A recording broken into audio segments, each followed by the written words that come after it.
Góðan daginn. Ég heiti Gerður Björg og þetta hann Fannar Reykjólín.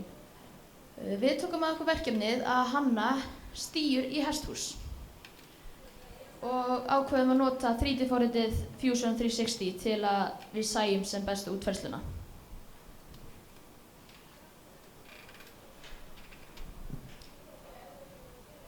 Já, fyrsta mál var bara að kynna okkur reglugerðir sem að gilda hesthús og hestahald og þá aðalega bara stærð á stíunum sem við ætlum að smíða og komumst við að því að hestur þarf að vera í stíu sem að lágmarki 4 fermetrar og hryssa með fólal þarf 8 fermetra.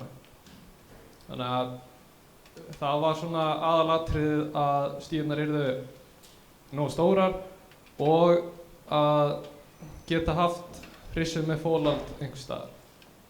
Og við byrjuðum á að planið var að byggja 2 stígur og við ákváðum þá að hafa vegginn á milli þannig að við gætum tekið hann burt og breytt þessum 2 í eina stóra ef þess þyrfti.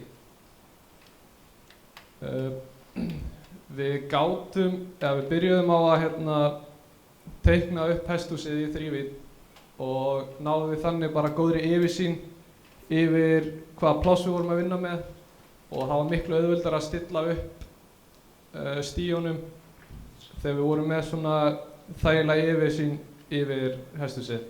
Við komumst að við gátum troðið 7 stíum í lágmarksstærð en ákváðum að væri betra að hafa einni færri hvoru megin og það enduðu því 6 eins og má sjá hér við hvern vegg og veggurinn hérna vestast verður tekinn svona ská þannig að greiðari leið fyrir hesta inn og út úr hesthúsinu. Þegar við fórum að hugsa hvernig við myndum útfæra hesthúsið og þá stíurnar, þá ákveðum við að fara að skoða nýleg hesthús og eða svona nýlega uppbyggð hesthús þar sem við sæjum nýlegar stígur. Og við fórum í heimsókn til alveg nokkra hesthúsa og þar á meðal var mjög vinsælt að hafa ryðfrían ramma í kringum nótaplast þar sem það er mjög sterkt og þolir hestumgang mjög vel og alltaf ryðfríar grindur ofan á. Sumir höfðu milliþilin sem bara rimlaða grindur og þá eins og þarna sést, þá er hlaðinn veggur eða þá steypt milliþil. Við ákveðum að það sem myndi henta okkar hesthúsi best væri þá að steypa og setja rimla ofan á. Og við byrjum þá að teikna í Fusion 360.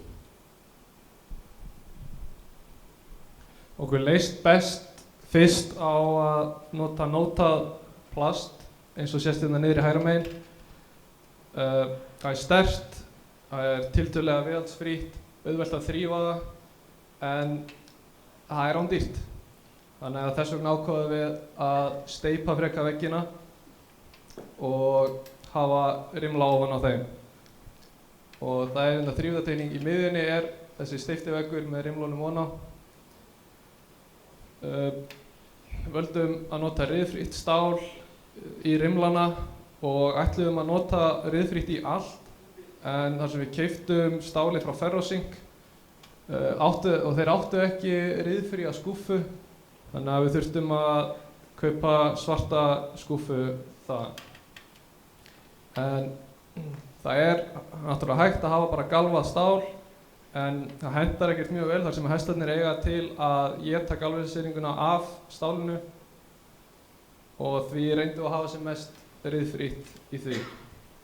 Og eins og ég sagði þá var nótað plasti svolítið dýrt þannig ákvaðum að fara bara í venjulegt timbur þá í grindirnar í staðinn og völdum við þá bara fjalir sem að pössuðu akkurat í skúffuna og síðan bara eins breiðar fjalir og við gátum eða voru í boði og er það bara til þess að ef að hestur skildi brjóta fjölina þá festir hann ekki hófinn í bilinu sem myndast og þar af leiðandi bara minnka slysahættuna. Svo er bara hæð veggjanna við tókum eftir í vettvangsförunum algengast var bara að hæðin á veggnum væri 1,20 og svo rimlar ofan á við ákveðum bara að gera eins og það er svolítið hægt að leika sér með hæðina á rimlunum. Ef þú ert með erfiðan hest þá getur þú bara hækkað rimlana ofan á.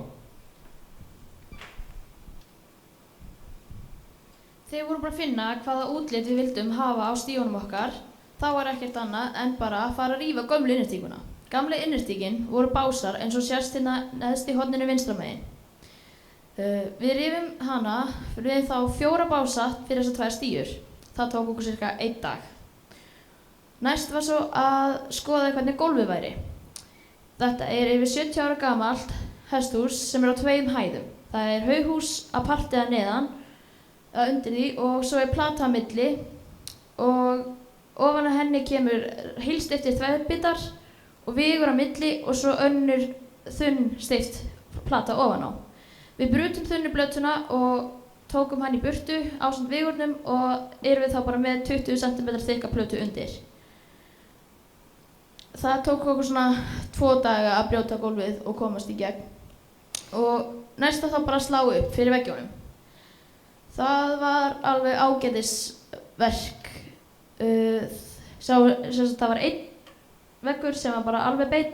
Hann var tiltölulega auðveldur, meðan veggurinn sem er með beygju á, hann var aðeins það var aðeins meiri erfitt að gera hann. En á endanum þá náðum við að steypa báða veggina, en við náðum ekki að gera neitt úr járni af því að efni er ekki komið. Já, svona það sem við læriðum mest af þessu verkefni var svo sem þrívíddarteikningin. Þegar við byrjuðum þá gekk það mjög hægt, maður kunni ekkert á forritið og maður þurfti mikið að googla og tók bara mjög langan tíma, en svona undir lokin var maður komið með ágætis tök á þessu og áfæra að ganga bara mjög hratt og mjög vel. Og hugsaði ef við þyrftum að teikna þetta aftur þá tæki það nú enga stund. Eins og Gerður sagði þá náðum við nú bara að steypa þessa 2 veggi þar sem járnið var ekki komið. Við lærðum að slá upp fyrir veggjum sem tengist kannski ekki vélstjórn beint, en ágætt að kunna það. Og síðan endum við með þessa 2 veggi og svo smíða færanlega milliþilið við dyrnar. Og þannig að við grætum mest á bara þekkingu á þrívíddarhönnun. Ef einhverju með einhverjar spurningar.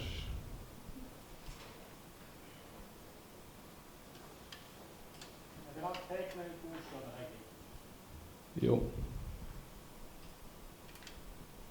Þá þökkum við bara kærlega fyrir okkur.